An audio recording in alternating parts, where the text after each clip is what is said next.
wena siyamemeza sithi Nkosi uSomanda ngiyasarenda angakho ngiyakhonzama sengimdala ngaze ngimbone kaJehova enqotshiwe kodile ngindaba lekanye zithembiso zakho yimini angikhulule makethakeni kasathane mina ngangiboshiwe makamane masanga phakade ingene Inkosi okazimu lo wangithula umthwalo wokusinda wangishiya nenkulu ezulwini ubusawena ndabeni ubusawena naphathi kwamanzi ubusawena zonkindawo ubusawena ezulwini ubusawena emhlabeni ubusawena naphathi kwamanzi ubusawena zonkindawo ubusawena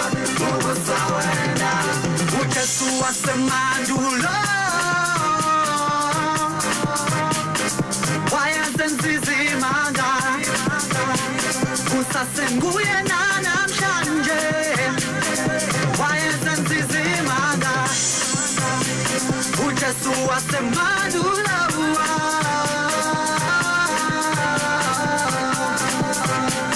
uJesu wasemandulo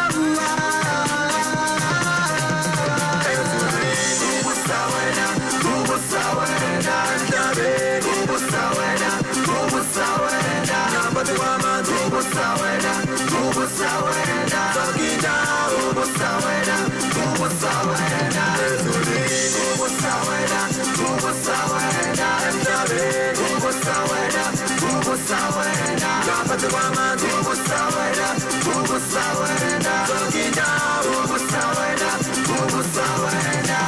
akekho ongavotela uJehova ngoba nguyena ongumdali wakho konke yonke imibuso iyakhothama ezulwini nasemhlabeni kubusa yena akekho ongavotela uJehova ngoba nguyena ongumdali wakho konke yonke imibuso iyakhothama ezulwini nasemhlabeni kubusa yena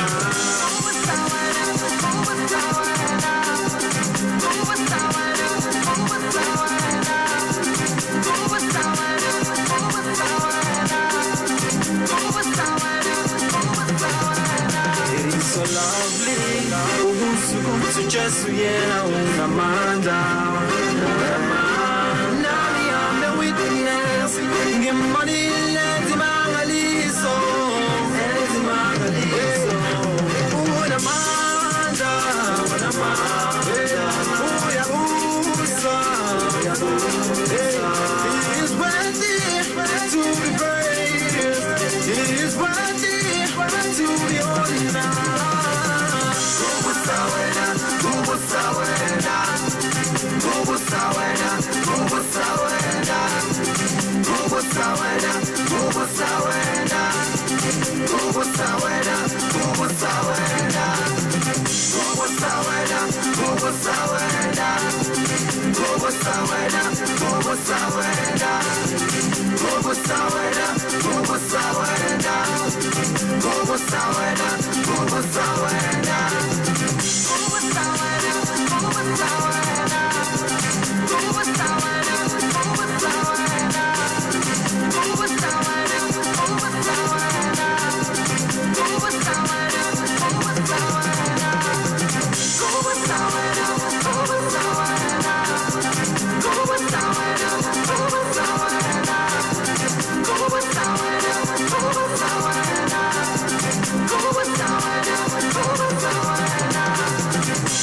on Car Radio.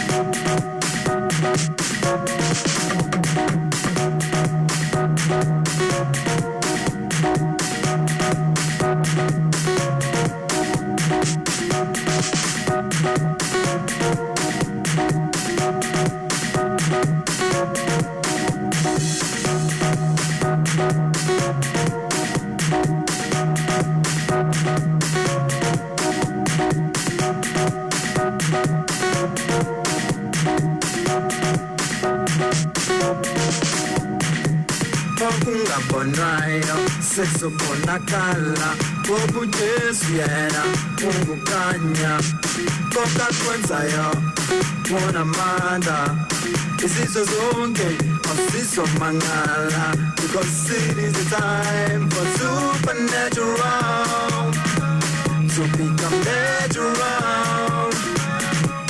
Asibona amandla kaJesu, asibona amandla kaJesu.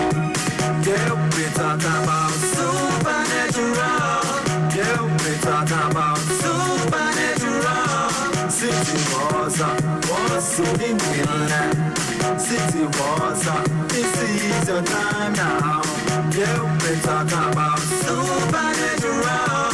Yeah, we talk about supernatural. City was in the land. City was this is your time now.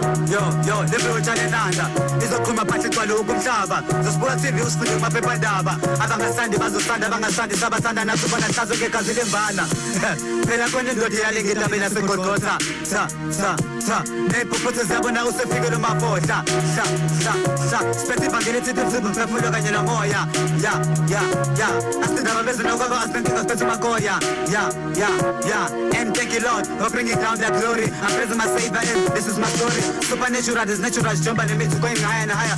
Heaven is the limit. Yeah, we talk about supernatural. Yeah, we talk about supernatural. City was in the land. City was this is your time now.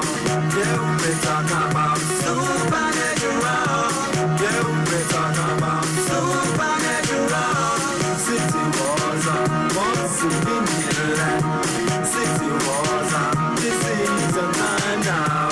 Kasimulo gamumpikolo nakala Fosile mafose mkakeni yonke mpilo Jehova yazenzela ubungcwele nothando sinqoba ngakho Kasimulo gamumpikolo nakala Fosile mafose mkakeni yonke mpilo Jehova yazenzela ubungcwele nothando sinqoba ngakho Ngoba ngakho sinqoba ngakho Ngoba ngakho sinqoba ngakho Ngoba ngakho sinqoba ngakho Ngoba ngakho sinqoba ngakho Supernatural.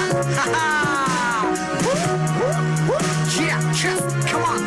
Now here is the time. I'm running like a soldier. Yeah, wearing the shoes of preaching gospel, the living word. Our heavenly Father, Jesus Christ. Tata wako. Yeah, I say tata wako. What is the keep on getting now? Receive now, it's all yours. Yeah, the golden age of prosperity and blessing. For the Lord. Yeah, we talk about supernatural. Yeah, we talk about supernatural. City was in the land. City was this is your time now. Yeah, we talk about supernatural. Yeah, we talk about supernatural. Ulula on Car Radio. Was in the land. City was this is your time now. Ulula on Car Radio.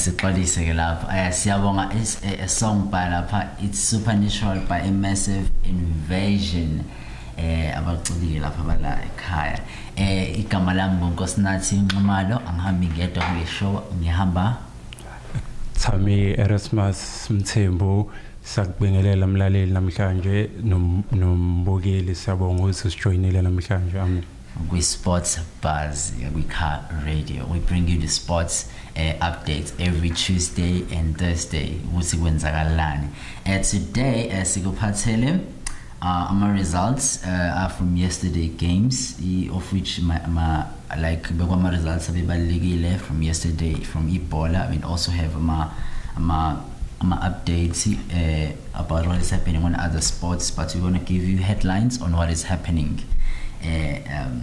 Thammy, what is happening namhlanje? Okay, I've got updates. International football. Ukuthi Tottenham have contacted Nkocy as a candidate for the Spurs job. Masuguti Barcelona are still in talks with Memphis Depay as a free agent. Yes. Masuguti Barcelona have signed a defender lapayana Elisha. Masuguti no Carlo Ancelotti has joined Real Madrid from Everton. What do you got for us, Namkani? Okay, today nginama headlines kuphela engifuna ukuthi nginikeze wona ukuthi what is happening in the world. After friendly matches abedlalile izolo, the Euro friendlies, there's a player totally injured, which was a trend, and basazoyibuka leyo injury yakhe. We also have a transfer center live City. Chelsea sadinga striker mfethu bayamention la ukuthi Chelsea sadinga striker, as we seen on the past games. Since iqalile ngoJanuary, since took over, and the Chelsea needs a striker because amagol awekho. Yeah. And then we have tennis. If French Open isadlala women's and also men's, kuma doubles and also singles. Intombazane edlala singles ubet withdraws from French Open due to an injury. Uthole injury after a second set. During the second set, abeyenza lapha edlala. We're gonna give you the full results next week, Tuesday. We promise you we're gonna give you all the results on what is happening. Besoba ne story futhi sa Logan Paul. Logan Paul has dreamt. I dreamt how I'll KO Mayweather. Logan Paul, Nkocy, and this one is a YouTuber. Paul is abaningi bamazi to make YouTube ukuthi react to my videos, enter my challenges and stuff. And then now we say challenge over number of former YouTubers with Sibele, and then to see trend, to see Dumile, and now he has challenged the biggest the professional boxer Esmazio Mayweather. So local story sakhe saqhubeka ukuthi nje I dreamt how I would KO Mayweather, and that's huge nje ukushiya umuntu.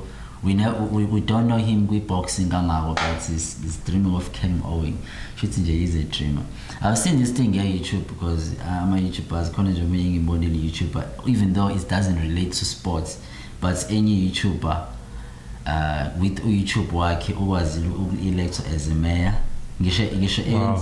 Ngishenza umsangano koSamiri ekuthela interact nabantu wa elect house uphuma position 5 eLondon. Wow. Waphuma position 5.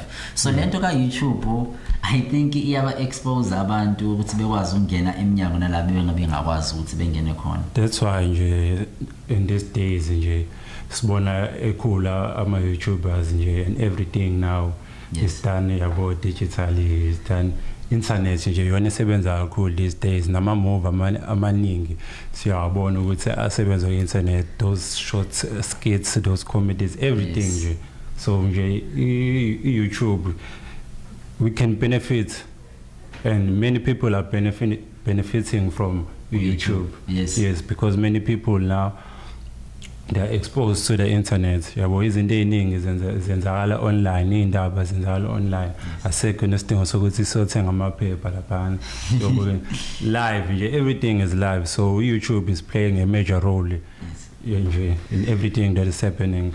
Shit, we can say to our young fellows and abanye futhi who are willing to go to sports, mhlambe bego extra mile njengo Logan Paul, ukuthi even though ungakwazi kufinyelela kulelo zinga, but ukuyibuilda wena ubuild igama lakho ngakusiza ukuthi ufike la ufuna ukufinyelela khona. Amanye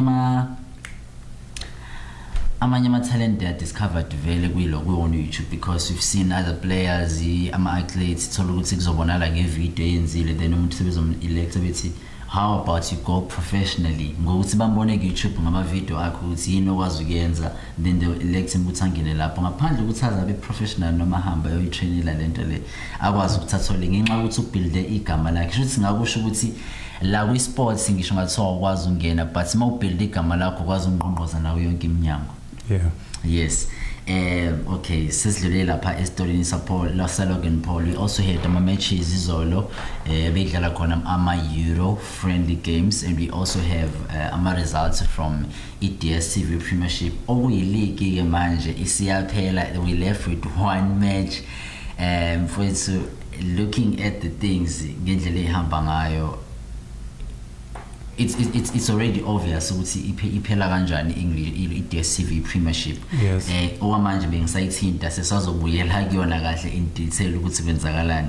We also have ama-NBA games adlalile, but we're going to bring the results next week esephelele kahle ngoba kushubile nakhona kushuwe ngempela since we go into finals.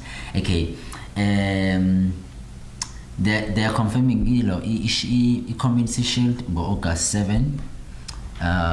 Upendeke will resign extension with the Palace. Usehla isikhathi Upendeke kwi-Palace and usafuna ukusayina more years. I think uyena umuntu oseyi-legend osele because even uZaha uthe manje usefuna ukuthi angene kwi-window transfer ufuna ukuyo-explore. Challenge. Yes, udinga i-challenge entsha like we see this thing yabadlali asebehlela isikhathi eside ethimini now abanye sebeyaphuma njengabo Hurricane. Hurricane usewathothile ama-award bafethu kodwa manje usefuna ukuyothola i-challenge kwenye team. He's never won any silver with a great player. You see, yabo.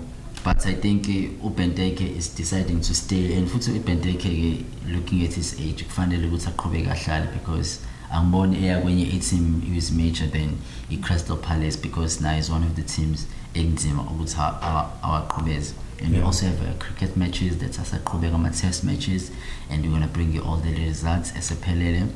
Thammy, siqala ngani namhlanje? Okay, let's start with the Euros. It's an upcoming tournament. It's a big tournament in football world, internationally, Europe. So it's starting on the 26th of June with the final, which is going to be played at Wembley. So can you please take us through what results izolo? Okay. Results from Tuesday. Tuesday, before you go to those results, let's confirm those are international friendlies. Yes, those are international. Ukuyilungiselela kule competition ezoqala ngomhla 26. So please take us through kwama results. Okay, on Tuesday bekudlala iSlovenia neBulgaria akube 1-1. iNorthern Macedonia idlala neSlovenia kwaba 1-1. iLithuania yahlulwa iEstonia by 1-0.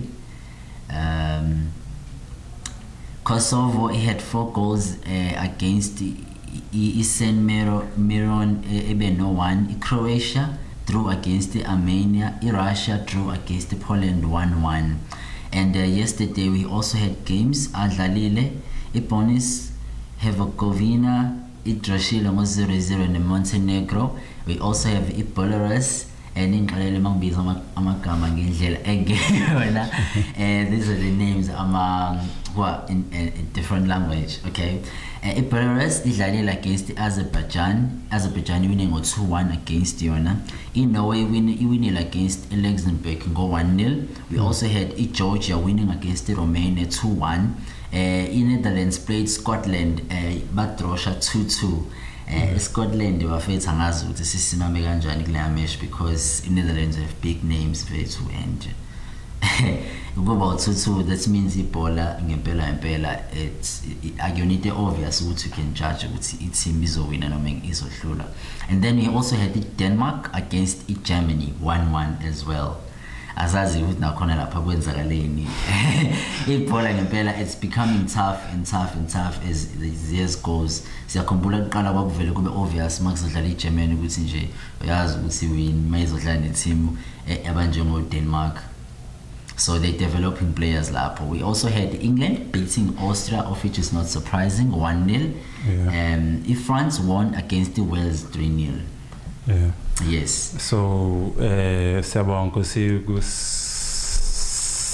lethela ama results ayizolo nawa ngolesibili ama Euro. So since sazi ukuthi la iDStv Premiership siya ngokwamaphethelo sekudlala 29 games in 30, which means kushoda igame eyodwa. So kunama games akade dlala izolo engizocela ukuthi Nkosi asithathe esiyiso kwama results akhona. Let's go. Okay. Izolo adlalile ama games AmaZulu bedlala neSwallows. AmaZulu won 1-0 against the Swallows. Baroka was beaten by Pirates 2-1, and Sundowns won against the Bloemfontein Celtic 2-0. Sundowns Nkosi yamvele iyalida ngama point ihleli phezulu kwi-league, so also won the game. They are real champions. They, even though they lead ngama-goal abekho comfortable, they still scoring goals, they're still winning the games. And we also had Stellenbosch drew against ETS Galaxy was 0-0. We also had the SuperSport United won against the Maritzburg 2-0. And then we had the Kaizer Chiefs against the Golden Arrows. Chiefs won 3-2 against the Golden Arrows. We team esibe ihlaya kakhulu iKaizer Chiefs, and siyabona ukuthi ifuna ukuyibuyiselela igama layo. Takuma idroshile against the Chippa United was 0-0. Cape Town City won 3-1 against the Black Leopards. And looking at ilog mfethu ukudiscussa nje izinto ezimbalwa, iSundowns already ngeke sayibale yayo vele because already has taken i-league and secure number 1 laphana. Umuntu secure i-second spot futhi AmaZulu who are in front with 4 points kwi Orlando Pirates number 3, of which they are secured. Yeah, they've secured the place in the CAF Champions League. Yes, those are the important spots. For the first time AmaZulu ayodlala eAfrica. Hey, that is huge. And so looking at AmaZulu kwi-log right now la ahleli khona our number 2 and 53 points. So AmaZulu we know is a team ehlezi lapha abo 15 or 16 14. What happened on this season? Ukuletha ukuba nama management entsha. Yes. I think kudlala major role kwamaZulu because kunekhulu ezintsha zize nama ideas amasha, zine vision entsha compared to those former management. And I think that first played a major role. And the signings that they made. Before you go to signings, Thammy, ngiyafisa ukumention lokho. AmaZulu there was once a time la khona ayidayiswa ngemali engathengwa na umuntu. AmaZulu like they were struggling. We remember there was a time la khona history. I remember ngisabuka ibhola ubaba ngitshela ukuthi AmaZulu athenge isport. I'll be like, how come AmaZulu athenge sport noma athenge le sports la so sehlele khona? So they will qualify ukuthi bengene phezulu kwi-league. Then they find out ukuthi sebephindele ezansi nxa badayisa sport, then they swap with another team. Lapho kukhomba ukuthi their finances weren't great. So our status big kubantu abaphethe i-club, are they new people? What did they do? Did they add funds? What happened? Yes, they are businessmen, the Zungos. They are businessmen. They want, and let me put this before they even start in their management. Iskulu lapho sasho sathi sifuna ithimu iqede ku top 4. Just imagine uyafika expectations, mentality yaso nje uyabona ukuthi it's a winning mentality. Yes, and they did just that, baqeda ku top 4 and it was their first time. Just imagine ukuthi ube nesibindi uyaqala ukufika nasebholeni awaziwa namaZulu yawazi ukuthi kade struggleisha sonke lesikhathi, and then wena uthi ufuna angene ku top 4. Should see they were treated as a dangerous club, one of the dangerous club like abo Sundowns, abo Pirates, abo SuperSport. Should nje umnikazi wawuthe ithatha wathi ufuna ukuthi ibe standard. So Sundowns, Pirates, yabo and all those big teams like South Africa, now they've they're going eAfrica yabo that's another step yabo of a vision yabo ukubeka le team le yamazulu yaziwa nje team encane ehlezi ibetlisha lapha nokuma relegation ihambe ehlathini ibuye ithenge ama status sokuthi ibuyele so nje bekunenkinga enkulu nje obusha but in this new management they've done extremely well and let's not forget Benny Makhad. I was going to mention that. The new coach. Hey. He also played a major role, a very experienced coach, experienced coach Cape Town City wawina Noma esanesikhathi esincane but as a player una experience he's a winner everywhere so amazulu asingakhohlwa eqalanga futhi nawo isizini namazulu ithathe part nendawo njobe sekwazile ukuthi achieve they've won 15 games in fact 15 games out of 29 games asebawadlalile and 8 draws. That is huge for a small club like Amazulu bebebukela phansi. That's a big thing that they've done. No one was expecting that. I-vibe abanginika i-vibe here Leicester City eyaqhamuka out of nowhere bebengayilindele then it came and beat big teams. But bona Leicester went the extra mile. So phone number 2, so phone number 3, phone number 1 ukusha labantu abakhulu abathenjiwe la. But we cannot blame Amazulu Vethu because Sundowns have proven that they are champions of it. They are taking cups back to back. And being against that team Sundowns or Amazulu is not that easy thing. Usavuka vele basaqala basabasha. I can say it's a good start la beqale khona ngendlela abaqale ngayo. That means next season we're going to see the different league. And I say kolento ebe obvious njengabo Paris and abo Kaizer. Looking at the log, Kaizer is sitting at number 9. And lapana isengozini ukuthi ingangeni ku top 8 going to the last game. So shuthi bona kumele bethandazele ukuthi idliwe iTX Galaxy and then bona u3 point abangawuthola ungabayisa ngaphambili kwayo and then it can get them in yabo kwi top 8. Okay. Ngiyabona ke la ukuthi league ngendlela emengayo already there are obvious teams asedlulile and there are tough sports like opposition 9 and opposition 10 of which Kaizer Chiefs neBaroka and of which number 8 TX Galaxy iba lead by 3 points. Goal difference, there's no difference between Kaizer and TL Galaxy. What can we say ngalokho because I know if feature elandelayo Kaizer is playing TX Galaxy. That's it's more like a final. That is more like a final for a sports number 8. But we cannot ignore Ibarok lapha. Let's check Ibarok ukuthi idlala nani.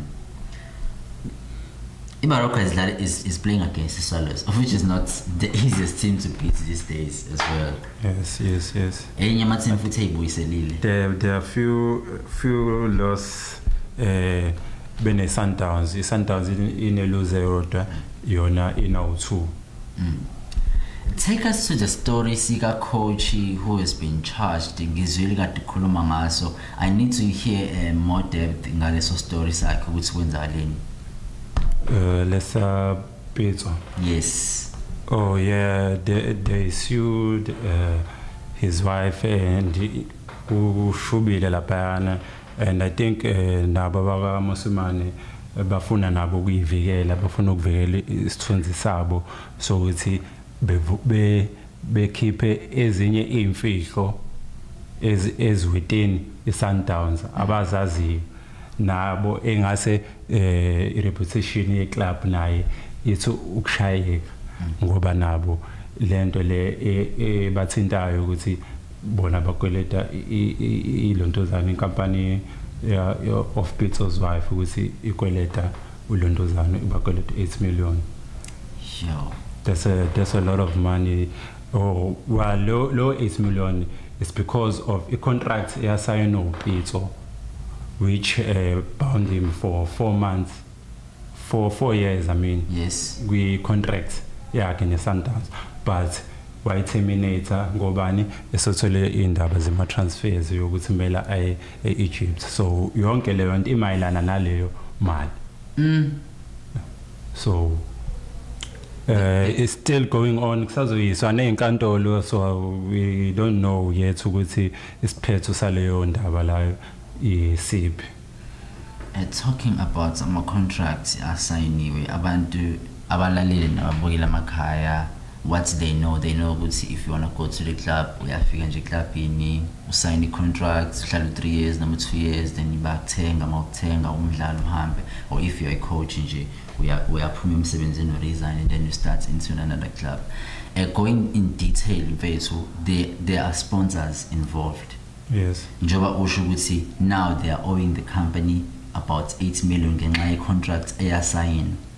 So mina ubuka kwami it's very important indaba yama contracts nanenkampani usayina nayo ukuthi usayina uthini, because if uphuma since we are here in Car Radio, we are led by our father, Dr. Suoane Msomi, who's leading our church, and he's been talking about relationships and we should keep our relationship right ngokuthi seklishe zonke izinto. We find this thing now ikhona ku sports isingahlanganisile ke manje with spirituality sports. We see this thing now isisiza physically ukuthi the contracts sign now is very important ukuthi ke how do you handle it? It's all about a relationship between you and the contract. So it's more sign ukuthi ke I'm staying for 3 years and I'm gonna, let's say for instance you sign with Nike, you said you're gonna wear things zaka Nike. Nike will pay you ukuthi ube nezinto ugqoke izinto zaka Nike. There's a story engike ngaba naso last 2 months engezwile of which umdlali weGermany, umdlali we Bayern Munich, uComan, bamcharge u50,000 euros mfethu. Yazi ngobani? Wafika eGermany ehamba ngemoto i-G-Wagon iMercedes, kanti babenze i-contracts with u-Audi. So cabanga ngaleyo case encane ukuthi ufike ngemoto ya G-Wagon yaka Mercedes, efika eGermany uzokhokha u50,000. I think ibalekile indaba yama sponsors. Yes, i-contract ohangempela ijulile nama sponsors. Siyabona amanye ama sports abanjengo F1, ama sports abanjengama BMX, khona ama games kuthiwa ama 360 games of which badlala ama BMX, ama skateboard. Ubona inkampani zokuxhakha skipeni labantu labana, do you think they live impilo abayidingayo, ama contracts abasayina abenza sure ukuthi abavalele noma babenza be benefit? They are benefiting because like you're not spending money. So shuthi lapho uyasave yabo. Yes. Imali yakho isebenzisela kuyidingo ezinye ezibalekile, not just for your physical appearance yabo. Yazi mina ngamanye amazwi ngingasiklisha ngithi lento ye contracts.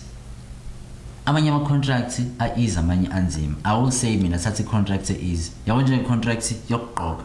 Cristiano Ronaldo, they pay him millions ukuthi agqoke kanje, and ukugqoka leza ngoba akayithenganga. And le contract le abamswishela yona uPito, I don't know ukuthi ayithina ama benefits, but I don't think ukuthi if you sign a contract you need to break ama rules akhona. Yes. So ungathini Thammy ukuthi mina ngingama esidini lakhe ngithi okay, uyakhula as a coach, uyamove to another standard, but now ngobe seyithola isenkingeni kanje, shuthi ucabangani ngalento kuyibophezela kuma contracts? Should you sign a contract encane just because une faith ukuthi you can grow, or you should sign a contract and ukuze secure be safe? What can you do when as a coach or as a player? I think lokho ama contracts ululu ukuthi omunye umdlali ehambe noma ucoach ahambe, usho ukuthi ubophezeleke kwi contract engakanani if kuqhamuka like a bigger offer than what you already have, or a bigger opportunity. Ukuthi njengopetso nje, you went to the biggest club in Africa. We have won many AFCONs. We have won the league many times in Egypt. So it's a bigger step than Lesaxon. So now you can't say no to that. So I don't think it's a problem ukuthi uPetso uhambile kwiSundowns. I think phakathi kwiSundowns bona banalokho ukuthi ish yabo besingayilindele lento ubhlungu abazwayo bona bokuthi uPetso uhambile abasheya mhlambe besamdingi yabo. It's not actually about ukuthi yena like ubreak contract yabo. It's not about that. Ihlezi yenzakala leyo nto. We know it's very famous kwisports. Ihlezi yenzakala leyo nto ukuthi umuntu athenge no contracts, ukuthi umuntu terminate contracts, just like uKhala Ancelotti, who is the new Real Madrid coach, signed from Everton. Now you terminate the contract yakhe kufike ikhuze Madrid manje la that sakudinga, and we know that Everton is a small club compared to Real Madrid. Real Madrid idlala kwi-Champions League, ilwelinde Everton ilwele ukuba kwindawo safe yabo engconyana. Wena ungathini-ke lapho ungayiyeka i-contract nayo yafika uzosho ukuthi yazi Everton yazi ngisanda kufika because you only spent one season kuyona uKhala Ancelotti njengoba esehamba ya kwi-Madrid, kodwa besayina i-contract yabane ya 3 years. Angithi ayibo leyo nto. Yeah, ngizwa kahle. Usathethe indaba kaPetso, which is this big team okhuluma ngayo ayoyisayina mhlawumbe ababukeli nabalali emakhaya are thinking in their heads ukuthi kazi yiphi le team ayelayo singazashiye contract efuna ukumcharge 80 million. Al Ahly yase Egypt. And uthe ifika nje kuyona he won them a CAF Champions League. Yes. Abayisa kwi-Club World Cup. Recently, a few weeks back, he just won another cup. To go njalo, there are a few of supporters who don't like the idea of now Petso would say other coach, though he's achieved much in a short period of time. I love Petso is a big team, and I just recently heard rumors, and I say I'm surprised amanje ukuthi yes. I say I'm surprised ukuthi khona umdlali akadedlala. You remember when Chelsea was playing semi-finals against Porto, there's a striker laphana Marega, and umuntu ohluphayo is a lone striker odlala 9, and he's very fit, and he can score. He scored goals for Porto, and now he's linked with the Al Ahly. Do you think Petso called the shots, or maybe it's just him? Obviously, I think there's a role like Jalil with Petso lab, because you know we have abathanda labadlali laba abaqhamuka ngaphandle abayingozi, international players. Yes. So I think we unesandla lapho. Yes. Yeah. I think we should wrap up with the sports news, with sport bars in Namhlanje. I want to say subscribe on our YouTube channel, Car TV, and also like our page, go Facebook, go features Car Radio. Subscribe to YouTube or Car TV. Yes. As we wrap up, on Tuesday we promise to bring you fresh news from the weekend, and also the scores, because I know you want to be updated what is happening on sports. We're gonna bring you tennis, NBA games. I know there are other fans who like NBA. We're gonna bring you NBA.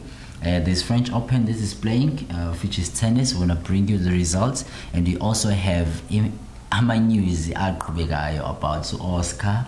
We know that this stories are Oscar about her not being in the French Open. Leo drama Leo. We also have other test matches for crickets.